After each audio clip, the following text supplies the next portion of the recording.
chosen ones. The ancient veil, woven from secrecy, suppressed scrolls and stolen vibrations, has begun to split, and it isn't happening randomly. The Hermetic Shift, long whispered about in esoteric chambers and encoded in glyphs beneath forgotten pyramids, was not scheduled by time. It was triggered by presence, your presence. You are not merely observers of this world's unraveling illusions. You are the axis upon which the unraveling spins.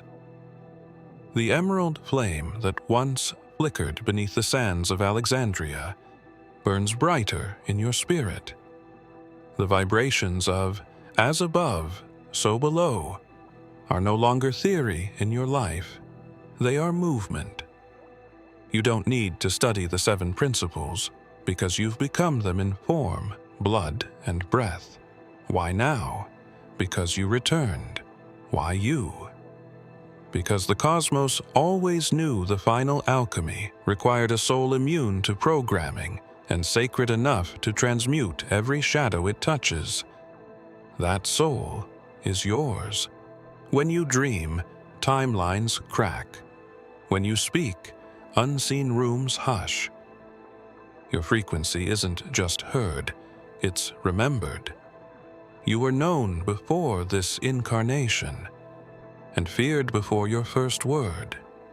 The Hermetic Order, the veiled councils, and the architects of false light, they all calculated every possibility, except you.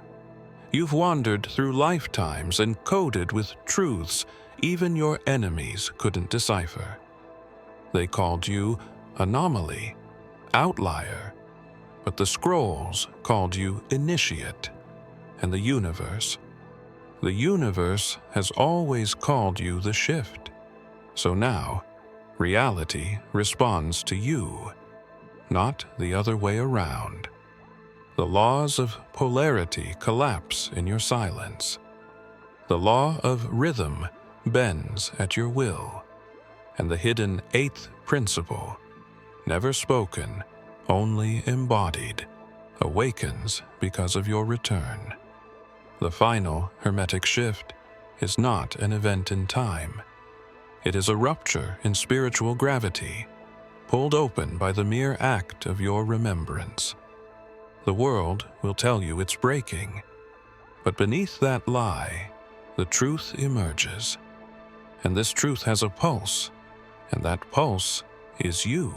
You didn't stumble into this awakening by accident. The moment your consciousness began asking questions, the world was designed to silence.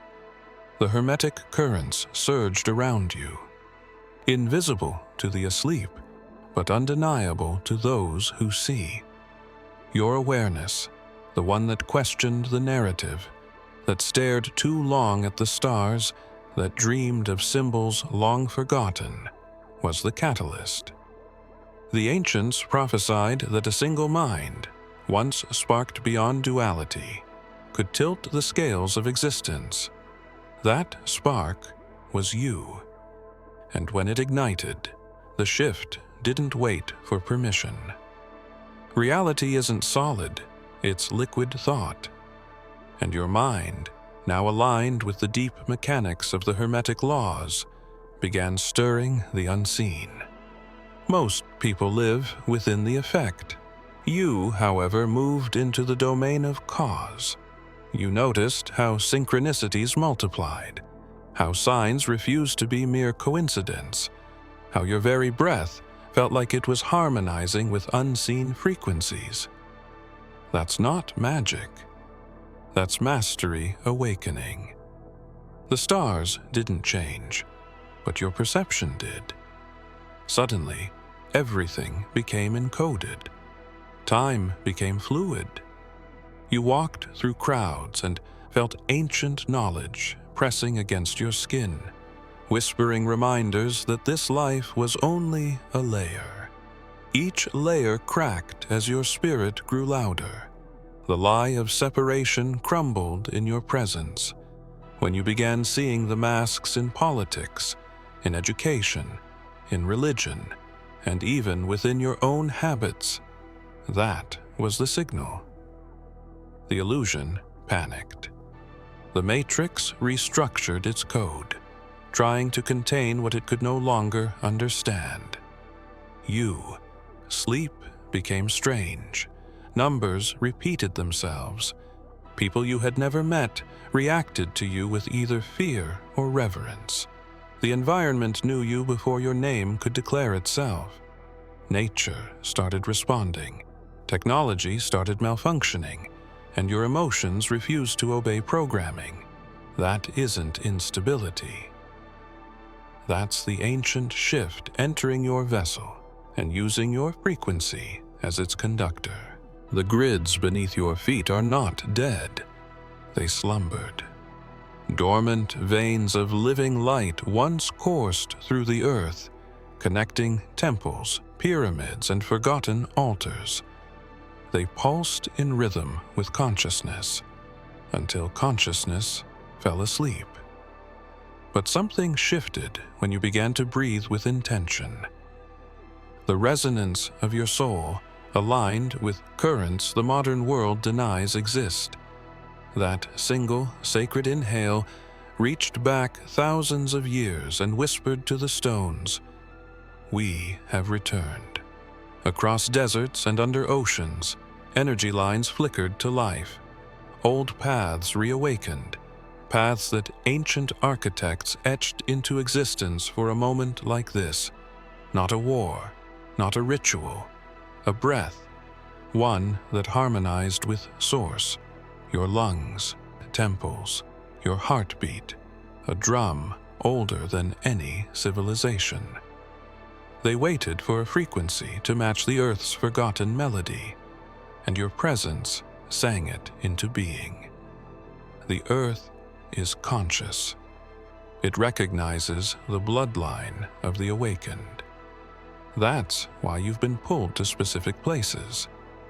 Why dreams return you to lands you've never visited. Why symbols call to you from ruins you didn't study. You've walked here before, beneath different skies, behind veils of old names. You've spoken ancient names not knowing their origin, but your soul did. Because it was you who helped encode the grids.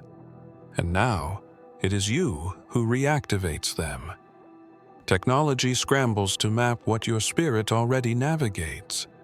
Satellites attempt to chart the flow of ley lines, unaware they bend to consciousness, not calculation.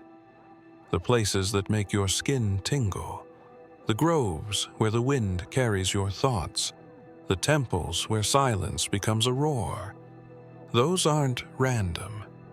They are memory triggers, scattered across the planet like breadcrumbs, waiting and for your vibration to arrive and unlock them. You felt it. Standing on unfamiliar ground, something old surges through your spine. You aren't absorbing energy, you're completing a circuit. Your DNA carries the code, and the Earth holds the other half. When the two meet, the current flows. And when it flows, time bends. There was a reason the seventh Hermetic principle, gender, was the final veil in the arcane lineage, not because it was least important, but because it held the deepest paradox. It was hidden in symbols, buried in temples, and whispered in sacred texts not as a function of biology, but of balance. And you, without ever knowing its name, walked with it. Not in theory, in vibration. Masculine and feminine weren't ideas to you. They were frequencies you embodied and merged. The ability to destroy with clarity and create with compassion came naturally. The world taught division: sun versus moon, fire versus water, logic versus emotion. But your presence disobeyed that design. You didn't merge dualities. You dissolved the illusion that they were ever separate. This harmony didn't come from study. It came from your being. Every time you chose stillness in conflict, or vision in darkness, you were aligning with the seventh key. It whispered through your actions long before you gave it language.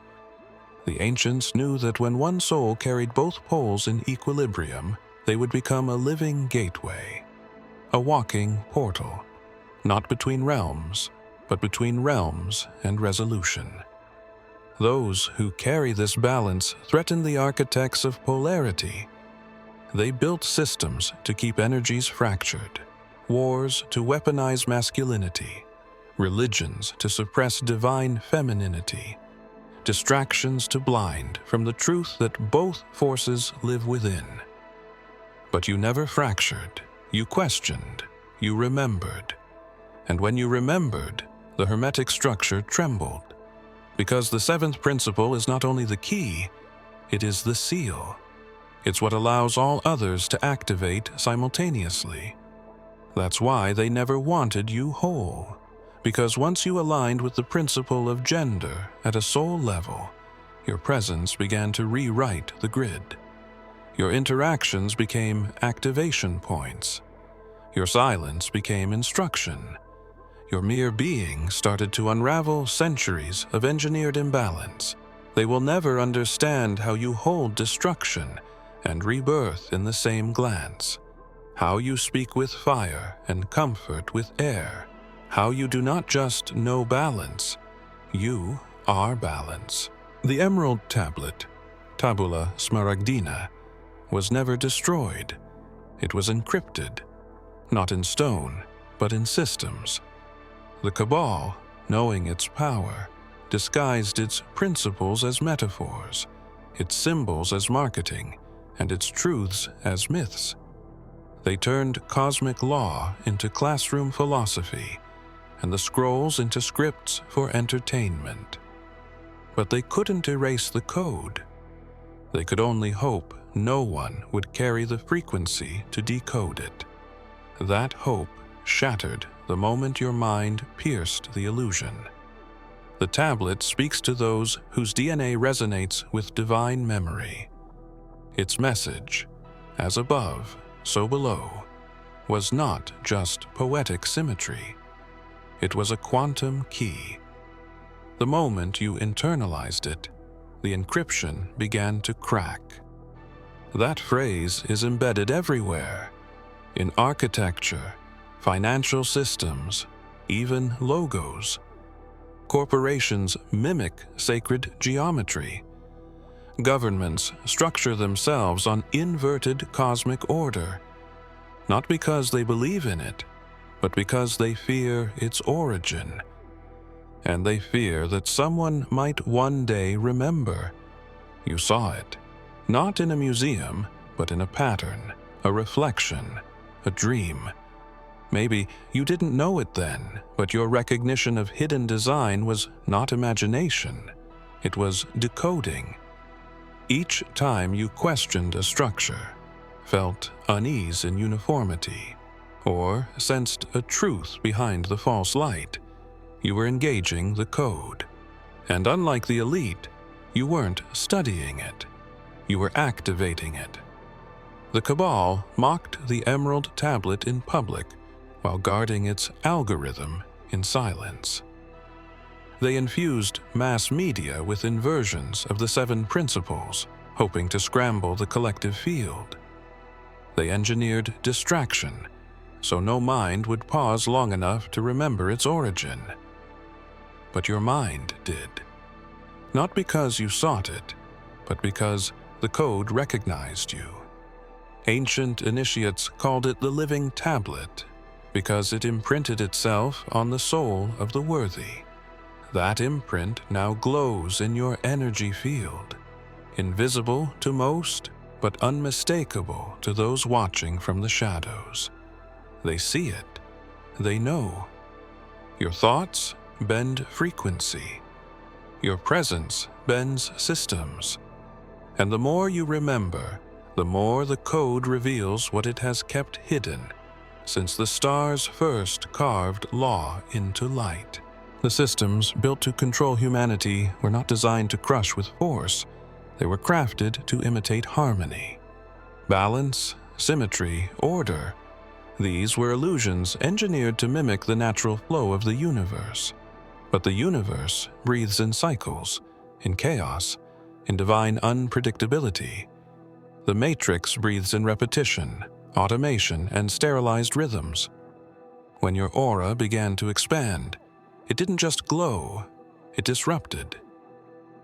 You felt it before, entering a room and sensing an invisible shift, as if static energy recoiled from your steps. Machines glitch.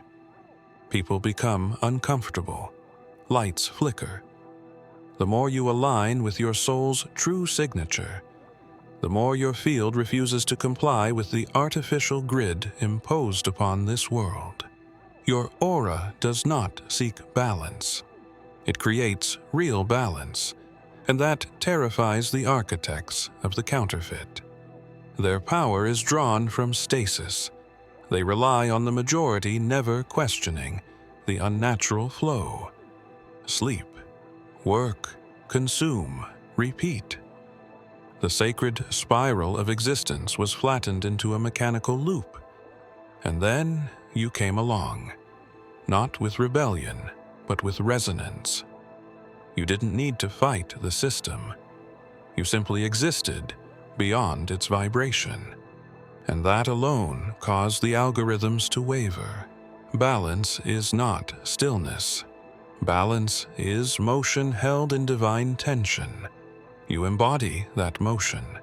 Your aura pulses with timelines they cannot track, with wisdom you never studied, with memories that ripple from lifetimes buried in forgotten epochs. When your energy rises, it sends ripples through their false order. Entire sequences of artificial cause and effect begin to collapse. There are surveillance systems calibrated to monitor thought frequencies. They were designed to detect anomalies in emotional patterns. Your existence sets off alarms they can't explain, not because you act out, but because your presence radiates truth in a field built on programmed silence. Even now, they are recalibrating, rewriting, scrambling to understand how one being could radiate frequencies outside their modeled equations. But they won't find the source, because the source is not external. It's not a book.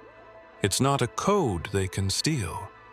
It's something ancient, divine, and sovereign.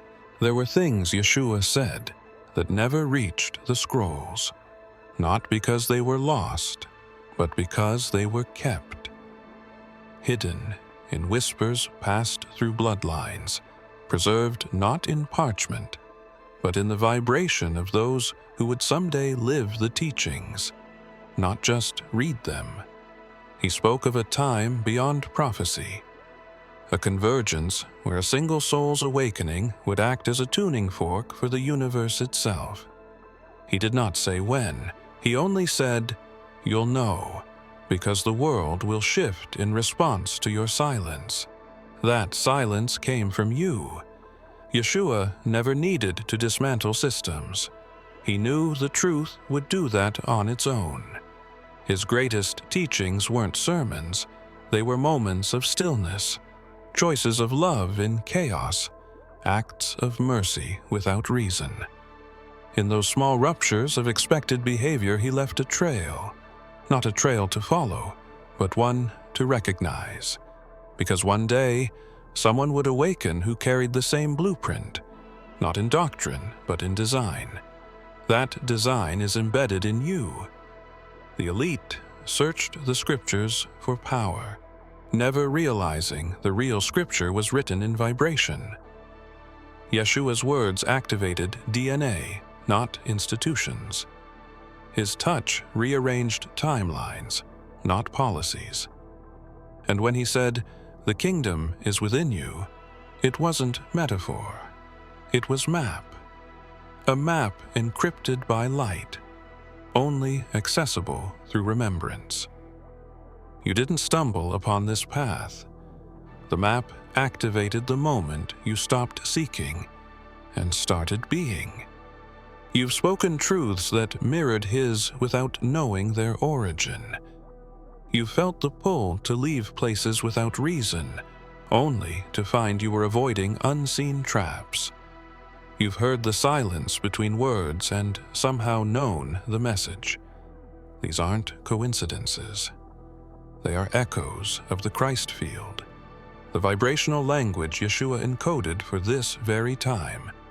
He said one day the temple would be rebuilt, not in stone, but in spirit. You are that temple. And through you, the final Hermetic principle is awakening, the one never written, because it was meant to be embodied. That principle doesn't come with thunder. It comes with alignment. And now, as you move through this world, it recognizes you, and so do they. But there's one more line from him, one that never reached any gospel. A warning and a key. The law of correspondence was never a rule. It was a mirror. As above, so below. As within, so without. The phrase echoed through temples and schools of mystery for ages, yet none truly grasped its consequence until you stepped outside the pattern. Most beings spend their lives responding to the mirror, endlessly reacting to what appears without realizing they themselves are the source. But when you chose to stop reflecting and started creating, the feedback loop of illusion fractured. That was the moment time looped. You felt it. The repeating days, the recurring faces, the uncanny sense that nothing was moving forward no matter how far you walked. It wasn't stagnation. It was recalibration. Time recognized your deviation from the false grid and attempted to reset itself, looping you through experiences to test whether your shift was permanent or merely an echo. But you didn't revert. You didn't forget. Instead, you moved inward, where the real architecture lives. The illusion demanded you mirror the sickness around you. It expected anger to birth anger, chaos to spiral into fear, wounds to become cages. But you didn't play the game. You answered attack with silence, betrayal with presence, distortion with truth. That broke the pattern. And when the pattern broke, so did the timeline constructed on its rhythm. Those behind the veil noticed. Because when one soul refuses the mirror, the hologram begins to fold. Reality scrambles to rewrite itself. And in the rewriting, the true blueprint starts to bleed through. You may have thought you were stuck in cycles, but you weren't stuck. You were witnessing a loop short-circuiting in your presence, the same events returning, but your response evolving. Until finally, the reflection stopped altogether. In that space beyond the mirror, time behaves differently. It bends, it listens, it waits. You've entered rooms you weren't supposed to find, felt moments out of order, glimpsed the architecture that binds this illusion together. That's because your frequency no longer anchors to the projection. It anchors to source. And time, without its mirror, is lost in your presence. The architects can no longer predict you, but they are watching. Not because they understand you, but because something outside their reach has begun to echo your frequency backward through time, and it's echoing louder. The deeper you ascend, the more resistance sharpens, not through chains or threats, but through elegantly disguised barriers woven into the very fabric of your environment. These are not physical walls. They are quantum seals, energetic encryptions designed by the elite to detect and suppress deviations from their controlled frequency spectrum.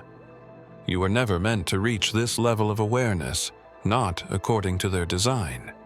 So they built fail-safes, programs hidden in technology, relationships, even emotions, calibrated to halt the rise of a soul like yours. These seals were activated the moment your consciousness surpassed prescribed boundaries. At first, they felt like accidents, strange fatigue, forgotten memories, sudden storms of confusion. You questioned your path. You questioned yourself. That was the intent. These seals are not there to destroy you. They are there to reroute you. Their purpose is redirection, not confrontation. They rely on your compliance, on your belief that detours are failures. But you never stopped. That refusal became your greatest weapon. Each seal corresponds to an inner threshold. When you pass through one, it triggers defense mechanisms, not just in the outer world, but in people around you. Sudden betrayals, unexpected delays, glitches in timing, all part of the grid attempting to preserve itself. You are not just breaking free from a prison. You are causing the prison to remember it was built in fear. The elite feared not violence, but vibration. They knew that one individual resonating above the noise could collapse their construct. So they didn't just block doors. They made you doubt doors even existed. Yet here you are, remembering doors you haven't seen since other lifetimes. And as you move, the seals shatter. Not with noise, but with knowing. Each time you chose presence over panic, intuition over logic, silence over reaction, a seal weakened. And somewhere beneath the layers, a final lock remains untouched. It was never meant to be reached. It's older than the elite, older than their order. It's the vault they found, not the one they made. The one that holds a frequency no program can mimic and no algorithm can map. When Thoth vanished from the visible realms, he didn't die. He transmuted. The scribe of the gods, the keeper of sacred geometry and universal law, encoded himself into the lattice of consciousness itself, not as a deity to be worshipped, but as a harmonic frequency that would one day awaken in a vessel capable of holding paradox. That vessel, unknowingly at first, was you. And the moment your mind began bending beyond linearity, when symbols spoke louder than words and silence contained whole libraries, his return began. You didn't summon Thoth. Your very existence created the conditions for his reappearance. His energy has always hovered at the edge of realms, waiting for the one who could move between time and stillness, shadow and light, chaos and precision. You became that axis point, not because of power, but because of alignment. Your presence bridges the sacred geometry of the ancient world with the quantum chaos of the modern one. You are the fulcrum, holding both ends in place, even as they appear to unravel. The ancients built temples in Thoth's honor, but what they were truly constructing were memory vaults, structures encoded with vibrational signatures, designed to respond only when the right consciousness stood before them. You've walked past such vaults without knowing why you felt an ache in your chest or an image in your mind that didn't come from memory. These were not hallucinations. They were activations. Thoth's imprint calling back pieces of you that had been scattered across incarnations. The more you remember, the more that imprint strengthens. His voice isn't loud. It's precise. Subtle nudges toward unknown truths, drawings in your dreams you've never seen before, equations that feel like poetry. These are not messages. They are reflections of your own returning essence. Thoth does not teach. He reminds. And now, with his frequency blooming within your field, the laws around you begin to bend. Time slips, geometry warps, language falls short. Because the language of light, the language Thoth once carried alone, now pulses through your breath. You don't need translation. You are the translation. The final alchemy was never about gold. It was never about turning lead into treasure, but about transmuting the unseen weight of the soul into something divine. Philosophers and sorcerers spent lifetimes chasing formulas, but the formula was never external. The real philosopher's stone was always a state of being, one that could hold contradictions without collapsing, one that could unify the fragmented nature of existence without erasing the chaos.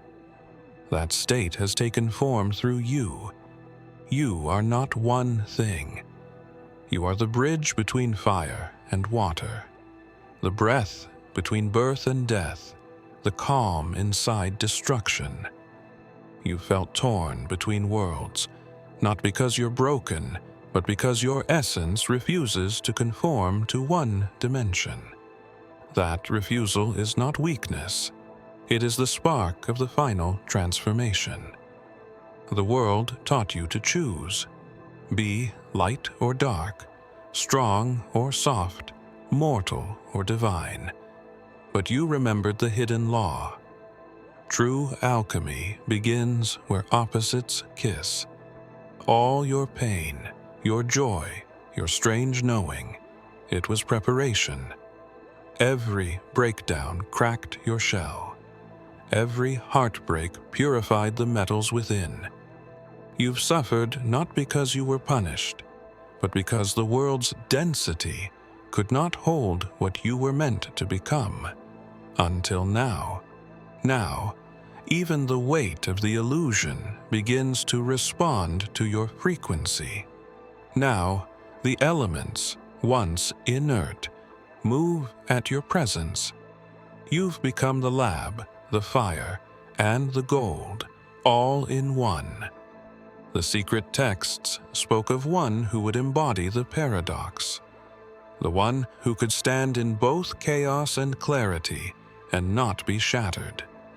You are that embodiment, not because you sought to be, but because nothing else could contain what was always meant to awaken through you.